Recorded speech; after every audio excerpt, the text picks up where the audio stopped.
पढ़ते हैं बॉयंसी। ठीक है, तो बॉयंसी ये फिनोमेना हमने सबने एक्सपीरियंस किया है कि जैसे कुएं में से अगर आप पानी निकाल रहे हो, ठीक है, तो जब तक पानी के अंदर रहती है बकेट तब तक हल्की लगती है। ठीक है, और जैसे ही आप ऊपर खींचने लग जाते हो वजन उसका बढ़ जाता है। ठीक है, तो ये जो टेंडेंसी है पानी की, अपवर्ड पुश करता है, अपवर्ड थोड़ा सा, तो इसको हम लोग बोलते हैं बॉयंसी, राइट। तो अगर स्टोन है, सपोज आप उठा रहे हो पत्थर पानी में से, तो पानी तक वो हल्का लगेगा, इसके बाहर अगर आएगा तो क्या हो जाएगा, उसका एक्चुअल में वेट इन एयर आपको अलग एक्सपीरियंस करने मिलेगा। यहां पर आप इजीली उसको पानी के अंदर एक्सपीरियंस कर पाओगे। तो ऐसा क्यों होता है ना, इसके बारे में थोड़ा डिस्कशन करेंगे। तो देखो यहां पर जो एक फिनोमेना लग रहा है, that is nothing but बॉइंट force. तो बॉइंट फोर्स क्या होता है, सपोज अगर किसी कंटेनर में मैं, एक मिनट, वेसल है कोई, उसके अंदर कोई एक ऑब्जेक्ट रख देता हूं, ठीक है, क्यूब है सपोज, तो उसे पानी हर डायरेक्शन से अटैक कर देगा, है ना, कि यहां से भी प्रेशर हो रहा है, अभी यहां से भी प्रेशर लग रहा है, यहां से भी प्रेशर लग रहा है, से भी प्रेशर लग रहा है, तो चारों तरफ से घिर गया ये, है ना। तो फोर्स अगर हम लोग इस पे निकालें तो क्या होगा, हमें ये पता है कि विथ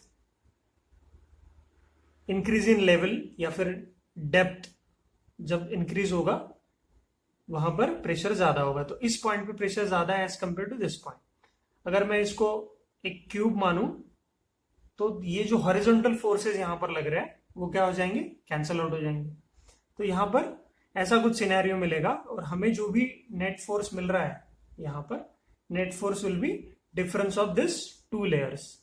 ठीक है, तो यहां पर कुछ फोर्स अलग है, यहां पर कुछ फोर्स अलग है, ये दोनों जो हॉरिजॉन्टल लेवल पे आपको फोर्सेस दिख रहे हैं वो तो कैंसल आउट हो जाएंगे। तो जो भी हमको फोर्स आएगा, net force, that is F2 minus F1 होगा। सही बात है। तो हमें जो फोर्स मिल रहा है इस बॉटम लेवल पे, ठीक है, वो ज्यादा है क्योंकि यहां पर प्रेशर ज्यादा है। ठीक है, force is equal to pressure into area, यहां पर भी प्रेशर इनटू एरिया।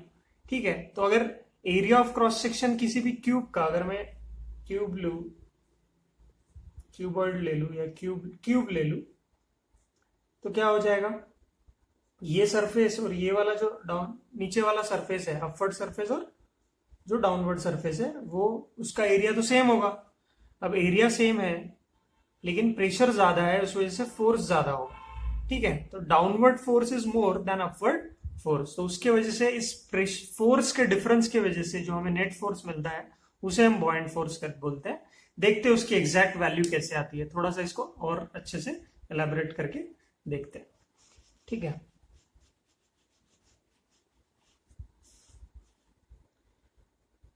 तो सपोज कि यहां पर हमारे पास कोई एक वेसल है, दिख रहा है ना आप सबको, और उसके अंदर कोई एक सिलेंडर ले लो या क्यूब ले लो, अभी क्यूब लिया था तो चलो सिलेंडर ले लेते हैं।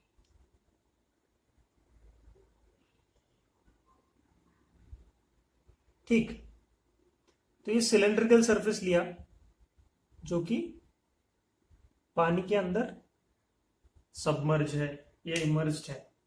ठीक है, तो क्या हो जाएगा, इस सरफेस पे, सिलेंड्रिकल सरफेस पे डाउनवर्ड डायरेक्शन से फोर्स लगेगा, यहां पर भी लगेगा, और चारों तरफ से पानी क्या कर देगा, इसको अटैक कर देगा। ठीक है, मतलब फिल्ड विथ वाटर हम लोग बोल रहे हैं, पानी के अंदर रख रहे हैं। ठीक है ना,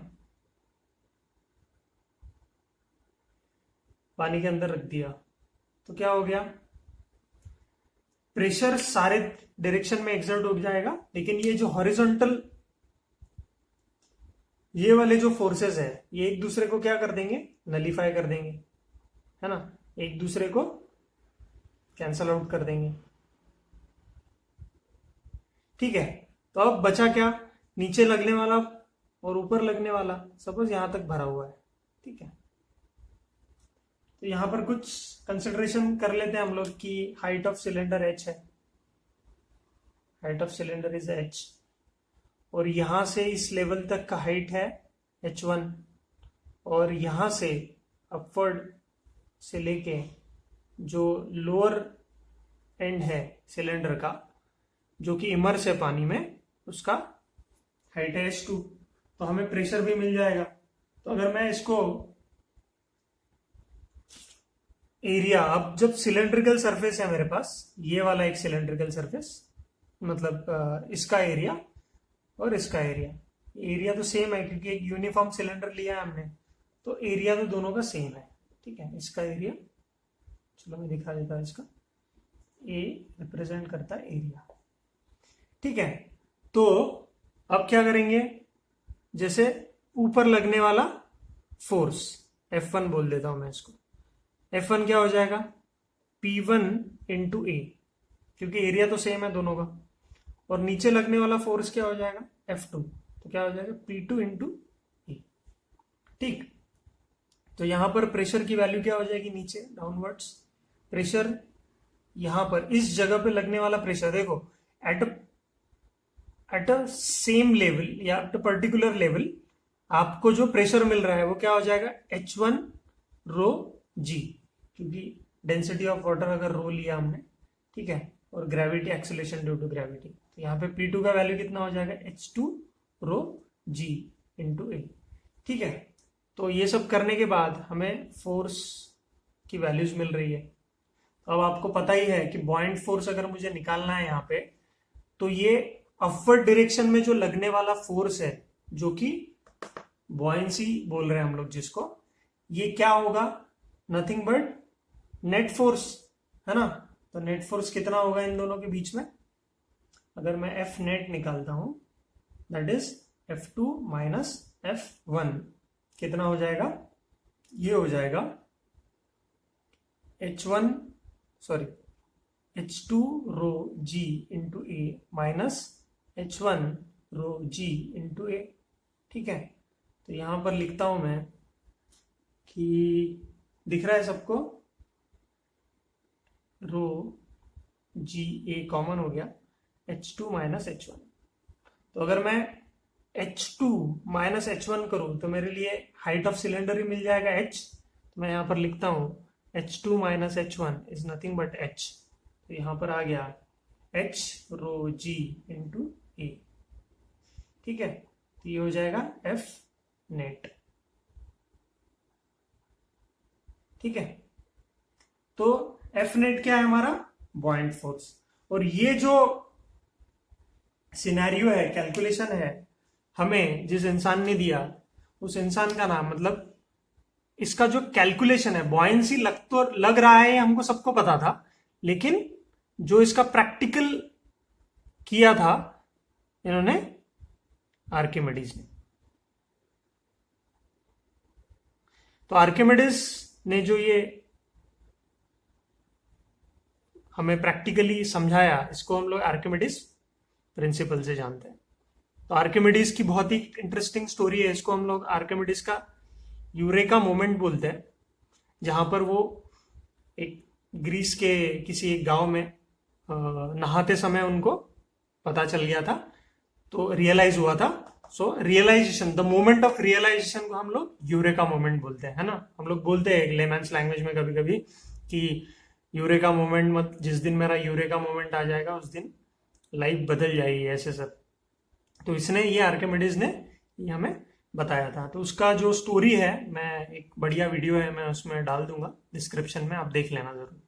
ठीक है, तो अब अपने पास क्या है कि फोर्स जो लग रहा है that is H rho G into A. ठीक है, तो हमें पता है कि हाइट ऑफ द सिलेंडर और एरिया ऑफ द सिलेंडर क्या बन जाता है, volume of cylinder, density of क्या लिया था हमने, water, density of water into G. तो जो हमको एफ नेट मिल रहा है दैट इज नथिंग बट क्या है, volume of the water, volume of the cylinder, density of water into gravity. तो यही बताया था हमको आर्किमिडीज ने उनके स्टेटमेंट में। तो आर्किमिडीज के प्रिंसिपल में हमको ये पढ़ना है, ये बताया है कि जो भी बॉयंट फोर्स होगा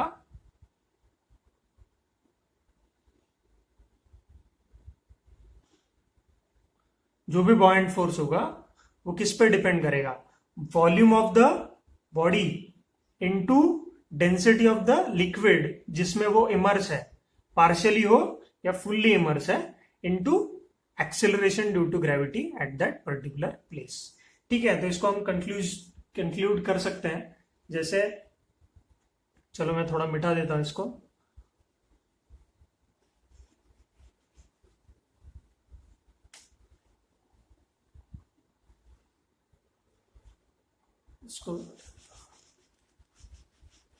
ठीक है, तो अगर मैं बोलूं कि बॉइंट force depends on volume of the cylinder, density of the liquid और ग्रेविटी, तो ये होता है volume of the immerse body into density of liquid और ये एक्सेलरेशन ड्यू टू ग्रेविटी। समझ में आ रहा है आपको? तो ये होता है आपका बॉयंट फोर्स। ठीक है, तो बॉयंट फोर्स की डेफिनेशन आप हमेशा याद रखना। इसका मतलब ये है कि अगर किसी भी वेसल में कोई बॉडी इमर्स कर जाती है, ठीक है, तो क्या हो जाएगा,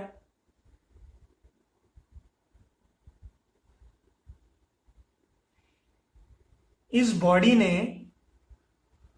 जो भी लिक्विड था, फ्लूइड था, उसकी जगह क्या कर दी है, उसकी स्पेस ऑक्युपाई कर ली है।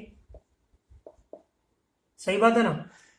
अगर इस पानी में मैं किसी ऑब्जेक्ट को इमर्स करता हूं तो क्या हो जाएगा, ये ऑब्जेक्ट इस पानी की जगह ले लेगा, तो वॉल्यूम ऑक्युपाई कर लिया इमर्स बॉडी ने, तो क्या हो जाएगा, वॉल्यूम डिस्प्लेस कर जाएगा। क्या कर जाएगा, वॉल्यूम, यहां पे जो पानी था वो तो दूसरी जगह चला जाएगा ना, तो water will be displaced.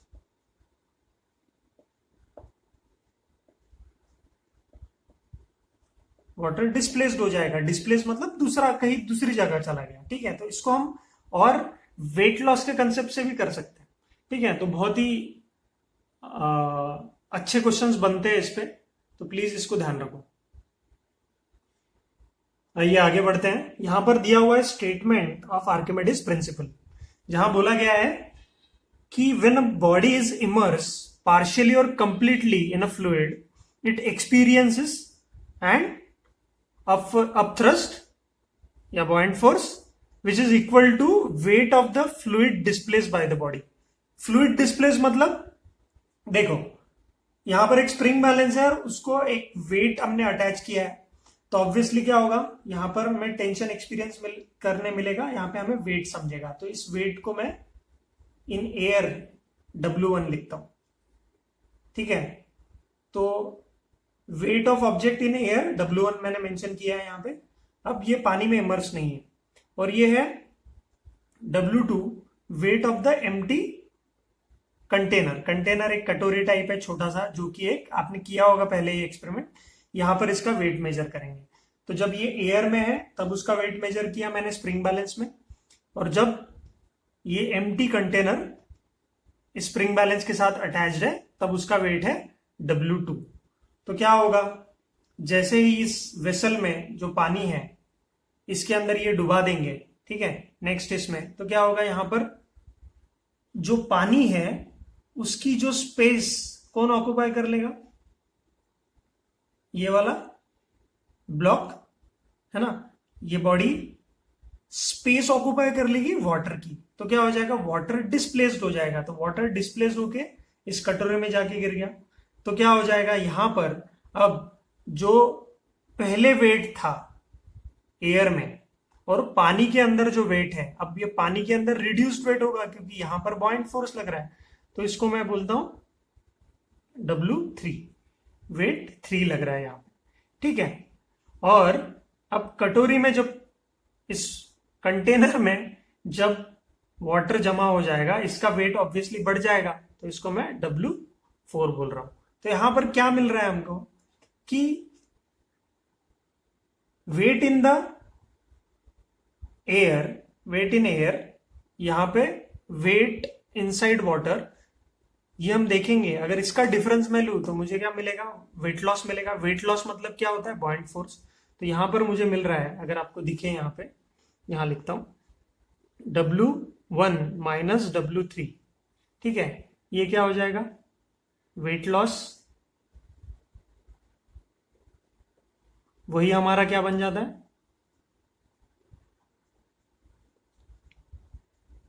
Upthrust या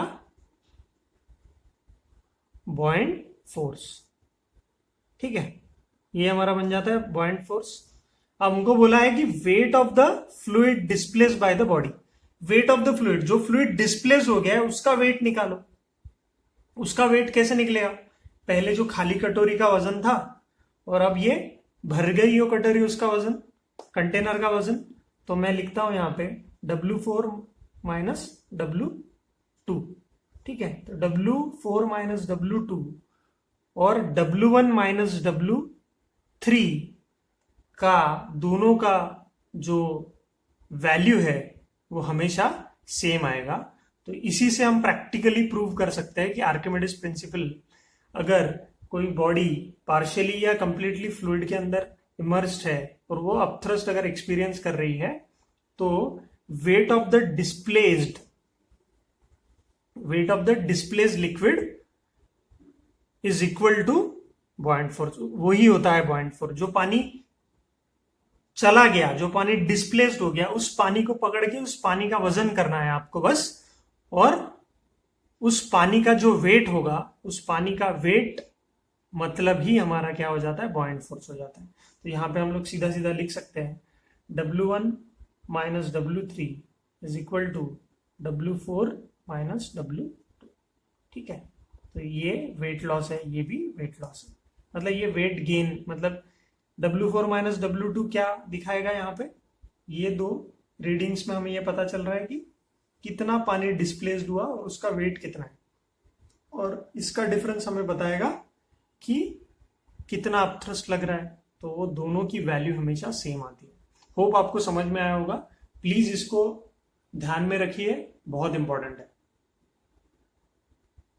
आइए नेक्स्ट टॉपिक पढ़ते हैं, that is apparent weight of a body submerge in a liquid. अगर एक कोई बॉडी है जो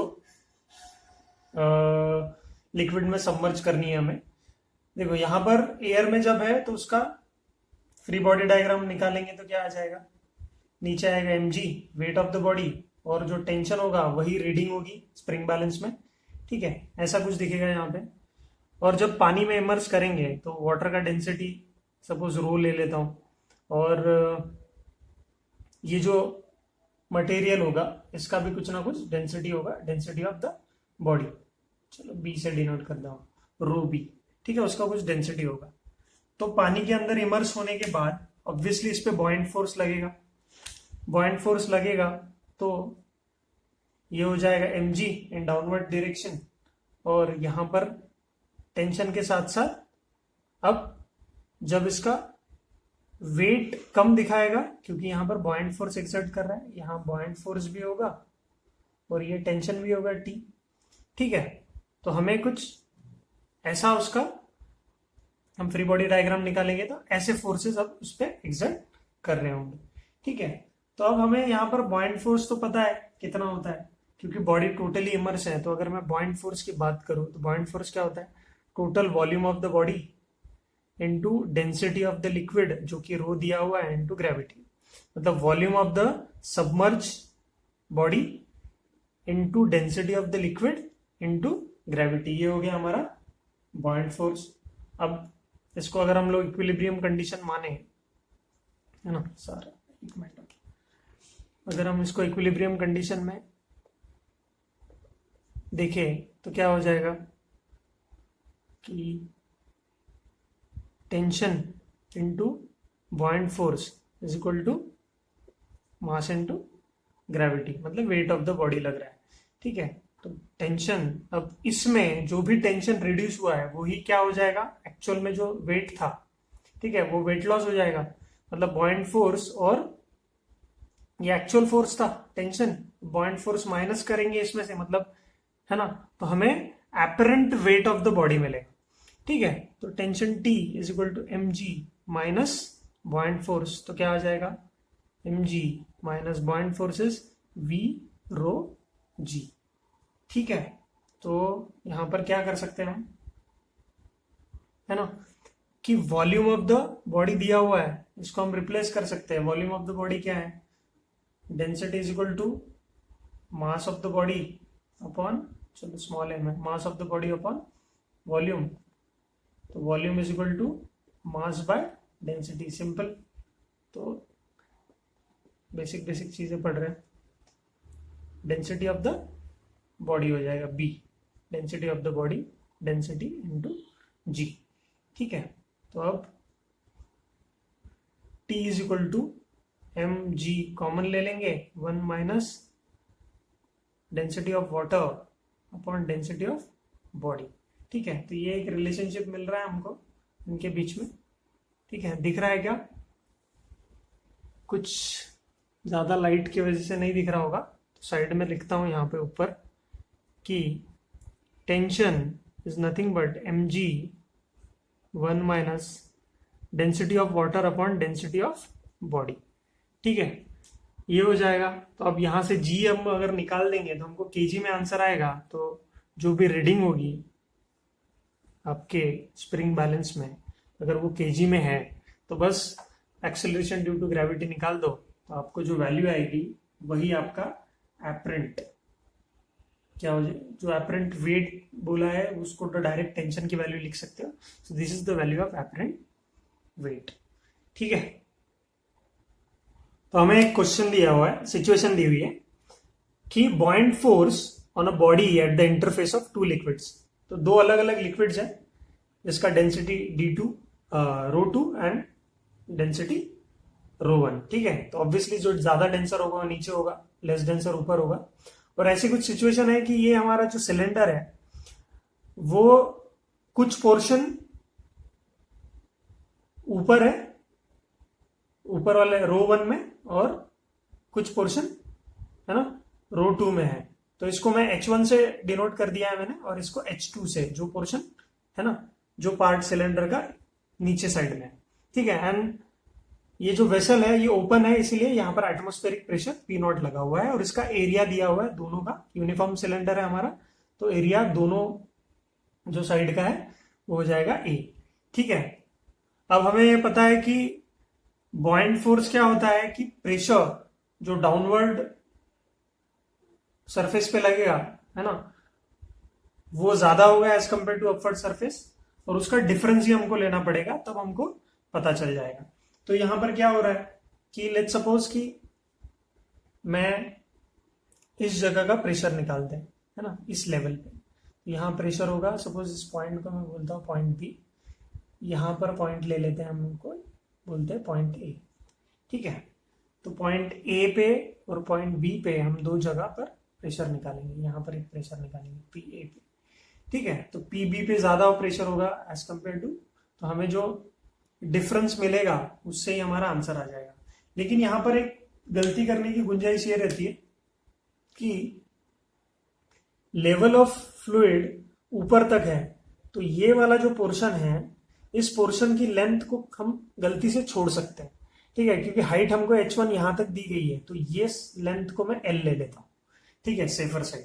ठीक है, तो हमारे पास जो upper surface of the liquid, वहां से सिलेंडर तक का जो सरफेस है वो L है, फिर यहां पर एक पोर्शन H1 है सिलेंडर का which is emerge in liquid of density ρ1, और दूसरा जो रिमेनिंग पार्ट है जो इमर्ज है डेंसिटी ऑफ लिक्विड ρ2 में।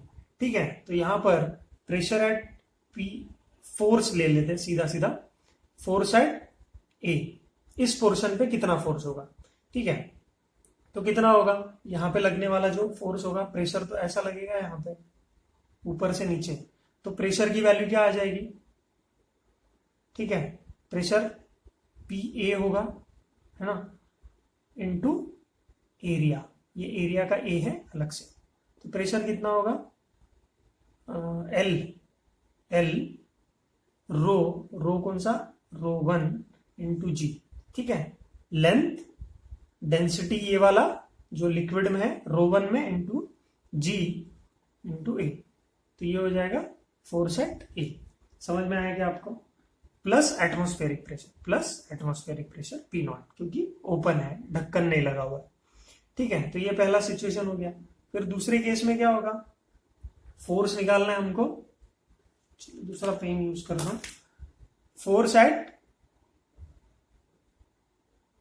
बी, तो फोर्स क्या हो जाएगा, pressure at B into A, ठीक है। तो बी पे निकालना है हमको प्रेशर, तो प्रेशर कितना होगा बी पे, ये पूरा लेयर ऊपर वाला, ठीक है, और यहां तक का ये पूरा हाइट लेना पड़ेगा हमको, तो कितना हो जाएगा, लेंथ पहला into density 1 into G, plus ये भी इसी में डूबा हुआ है, प्रेशर, प्रेशर निकाल रहे हैं हम पहले, height h1 into density 1 into G, plus दूसरा कितना हो जाएगा, h2 into density 2 into G into A, ये तो बाहर रह गया। तो प्रेशर हमने निकाला कि जितने लेयर्स है वो सब लेयर्स का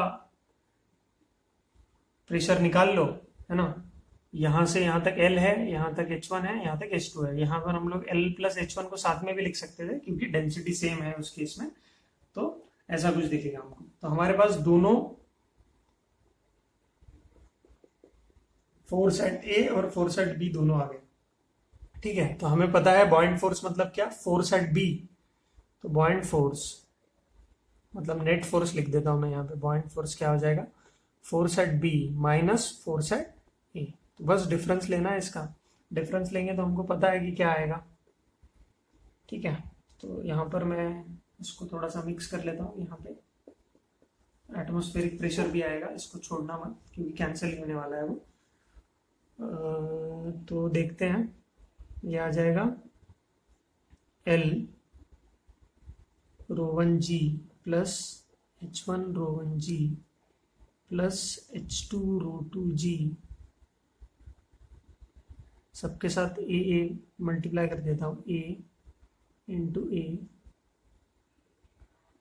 ए माइनस, माइनस क्या हो जाएगा, L रो 1G,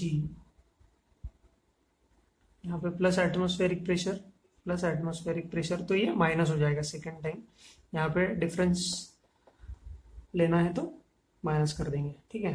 तो एटमॉस्फेरिक प्रेशर कैंसिल हो गया, L रो 1G और यहाँ पर L row 1G into A, ठीक है, ये भी कैंसिल हो गया, तो बचा क्या, H1 row 1G into A plus H2 row 2G into A, ठीक है। तो जो बॉयंट फोर्स होगा दैट इज नथिंग बट जो ये हाइट इमर्स है, तो जो भी बॉयंट फोर्स लगेगा वो इस पे डिपेंड करेगा कि कितना पोर्शन, है ना, कितना वॉल्यूम इमर्स है। तो यहां पर आप लिख सकते हैं कि height of this cylinder 1 into area, इसका एरिया, तो क्या हो जाएगा, इसका वॉल्यूम जो कि सबमर्ज है, तो volume of cylinder, half volume of the cylinder, जो भी पोर्शन ऑफ सिलेंडर इमर्ज है, into density of the liquid into gravity, ठीक है। तो ऐसे ही आपके सवाल बनेंगे, ठीक है। तो आप कंफ्यूज तो नहीं हो गए इसमें, प्लीज आप इसको करके देखो एक बार, हो जाएगा ये आराम से। तो डेंसिटी एंड रिलेटिव डेंसिटी, क्या रिलेशन है इनके बीच में, तो डेंसिटी हमें पता है कि मास अपॉन वॉल्यूम, ठीक है। तो मैक्सिमम डेंसिटी कब होगी, जब mass is almost volume is almost tending to zero. तो ये हम लोग देखते हैं। तो ऐसा यूनिट हमें पता है केजी पर मीटर क्यूब और ग्राम पर सेंटीमीटर क्यूब और एक स्केलर क्वांटिटी है, ये डिस्कशन की बात नहीं है। सबसे इंपॉर्टेंट चीज ये है रिलेटिव डेंसिटी में जो ये वर्ड है स्पेसिफिक ग्रेविटी, इसका कोई ग्रेविटी से कोई संबंध नहीं है, इसलिए इसको मिसनोमर बोला जाता है। क्या बोला जाता है? मिसनोमर। मिसनोमर ऐसे वर्ड्स होते हैं जिनका नाम कुछ अजीब होता है और मीनिंग कुछ अजीब। ठीक है, तो यहां पर डेंसिटी, रिलेटिव डेंसिटी में क्या है कि it's a ratio of substance and density of substance upon density of water, equal volume के जब दोनों है, density of substance upon density of water at 4 degree Celsius. ये बहुत इंपॉर्टेंट है क्योंकि 4 डिग्री सेल्सियस वाली डेंसिटी लेते हैं हम लोग वाटर की, जो कि 1000 केजी पर मीटर क्यूब लेंगे, है ना। अगर वो आइस बनता जाएगा तो आइस की 920 केजी पर मीटर क्यूब होगी, जो कि डेंसिटी कम हो जाती है क्योंकि उसका स्ट्रक्चर चेंज हो जाता है। तो एक प्योर नंबर है रिलेटिव डेंसिटी, इसका कोई यूनिट नहीं है। ठीक है, प्योर नंबर आ जाएगा। ये नंबर हमको क्या बताता है कि ये जो सब्सटेंस है वो कितना टाइम्स हेवियर है। लेट्स से कि एग्जांपल के लिए अगर हम बोले कि अगर आपको बोला गया है कि सिल्वर की डेंसिटी ऑफ सिल्वर इज 10.5, तो ये इसका मतलब है कि सिल्वर 10 टाइम वाटर से ज्यादा डेंस है। ठीक है, तो ये रिलेटिव डेंसिटी आपको पता चलता है for equal volume of water. ठीक है, ठीक। तो रिलेटिव डेंसिटी और नॉर्मल जो डेंसिटी इसके बीच का हमने डिफरेंस देखा, है ना। इसको आप थोड़ा सा ध्यान में रखिए और आपको जो भी क्वेश्चंस आते हैं आप इनको अटेम्प्ट कर सकते हैं।